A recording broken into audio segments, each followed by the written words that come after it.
नवी मुंबईतील पावसाळ्याच्या पार्श्वभूमीवर शहरात संभाव्य समस्यांना प्रतिबंध करण्यासाठी माजी आमदार संदीप नाईक यांनी नवी मुंबई महानगरपालिकेचे आयुक्त डॉक्टर कैलाश शिंदे यांना एक सविस्तर निवेदन पाठवले आहे। या पत्राद्वारे त्यांनी शहरात मान्सूनपूर्व कामाची सद्यस्थिती, मागील अनुभव आणि येणाऱ्या संभाव्य धोरणाबाबत महत्त्वपूर्ण सूचना केल्या आहेत। पत्रात नमूद केल्याप्रमाणे दरवर्षी महानगरपालिकेमार्फत मान्सूनपूर्व काम करण्यात येत असली तरी अनेक वेळा ती वेळेत पूर्ण झाल्याने नागरिकांना त्रास सहन करावा लागतो।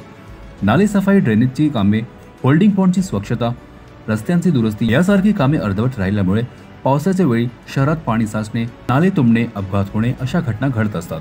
नाईक यांनी विशेषतः धोकादायक झाडांची फांद्याची छाटणी, डोंगर परिसरातील वस्तीची पाहणी तसेच धोकादायक इमारतींची तपासणी करून आवश्यक ती उपाययोजना करण्याची मागणी केली आहे। गेल्या वर्षी अनेक ठिकाणी पाणी साचल्याच्या घटना घडल्या होत्या, त्यामुळे यावर्षी आधीच खबरदारी घेणे गरजेचे आहे।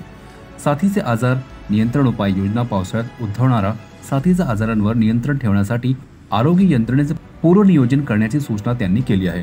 पूरस्थिती किंवा कोणतीही नैसर्गिक आपत्ती उद्भवल्यास तातडीने मदत आणि पुनर्वसन कार्य करण्यासाठी आपत्ती व्यवस्थापन प्रणाली सक्षम ठेवण्याची गरज त्यांनी अधोरेखित केली आहे। महापालिका आणि महावितरणमध्ये समन्वयाची गरज संदीप नाईक यांनी महावितरण विभागाच्या निष्काळजीपणावरही बोट ठेवले असून शहरात उघड्या विद्युत वाहिन्यामुळे होणाऱ्या अपघातांचा उल्लेख करून महावितरण आणि महापालिका यांच्यात समन्वय बैठकीची गरज व्यक्त केली आहे।